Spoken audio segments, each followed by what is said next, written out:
bwetyo tugenza kutaka ettukuvu Canaan land olwaliro mu kusaba kw'amala g'ekyemisana omusumba Lozius Bujinga akubiriza abakkiriza okugenda mu maaso n'okusaba promotion babe ku ddaala kwe bali okudda ku ddaala n'akinoganya ti abaana bokka si be bayita okuva mu kibiina ekimu okudda mu kirala wabula naawe omuntu nga sekinnoomu okyetaaga. Lwaleero mu kiro wagenda kubayo okusaba okw'okuyita mu kiro okutaka ettukuvu era omusumba agenze mu maaso n'okwongera okukoowoola abantu okwetaba mu kusaba kuno. Ekisiibo eky'ennaku 42 kiyingidde olw'e12 oluliko okusaba kwa overnight ku Canaan land. Okusaba kwa lunch hour kubamu n'okusabira abaana abadda ku masomero era omusumba bw'atyo n'asaba abazadde okwongera okusabira abaana n'okubagobako byonna ebibatawaanya. Abaana bagaaneko okutawaanyizibwa.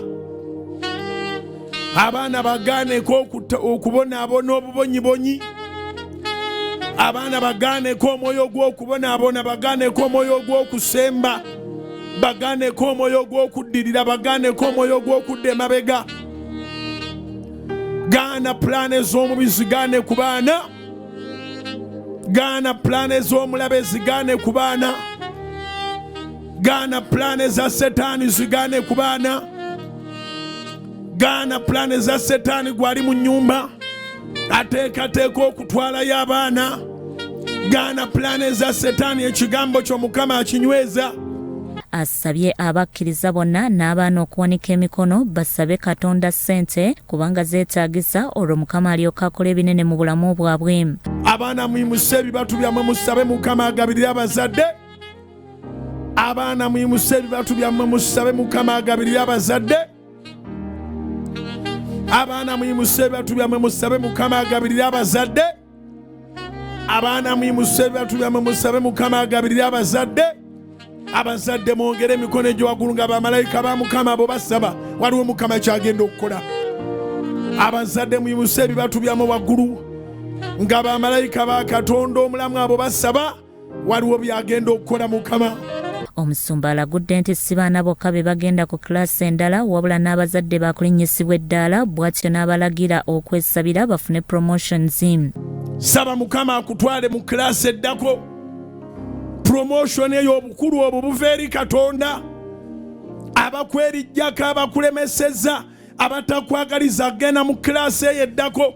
Katonda abatoowaze, Katonda abasse wansi ekyo kye batayagala nga ate Mukama kye yakutondera akituukirize nga akuyimusa. Yagamba yakutonda kubeera mutwe so si mukira. Yagamba yakutonda kubeera waggulu so si wansi.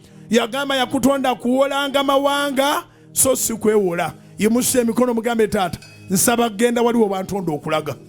Omusumba agambye ekigendererwa ekikutwala mu Independence Night nga 26 Septemba Kololo era bw'atyo asabidde abantu okufuna promotions nga buli anaagendayo ye mugenyi omukulu. Ova mu kilaasi kulinnya taxi na boda oyingira mu kilaasi mayika. Ova mu kilaasi kukozesebwa oyingira mu kilaasi my own business. Operation va muliro gwe mulamwa gw'omulundi guno era omusumba asabye abantu okwetegeka abalokole n'abatali. Asabye abantu okusabira olukuŋŋaana lutambule bulungi na buli anaalwetabamu Katonda amukolere era alabe ku maanyi ge era bw'atyo n'asaba abantu okwongera okumukwasizaako mu by'ensimbi asobole okutegeka obulungi Independence Night. Nyongera okubasaba nti mutuwe ku ssente. Kwatayo obukadde 2, kwata akakadde, kwata emitwalo 5 ennaku ziweddeyo. Nandi kugambye nti tukwatire ekinusu naye tuliziweza olukuŋŋaana lwaggwadda olwaleero ne leero nkedde kusasula ku ba service providers. Nolwekyo nkwegayiridde ng'ojja mu Sunday service tuleetereyo ku ssente. Sunday service obudde bugenda kukwatibwa nga bw'amangu kubanga eri abajja okuva mu service ng'aba Saturday n'aba Sunday badduke bagende batwala abaana ku masomero. Nolwekyo service zijja kwanguwako. Leero okusaba kwa overnight era omusumba akuyita obutakusubwamu.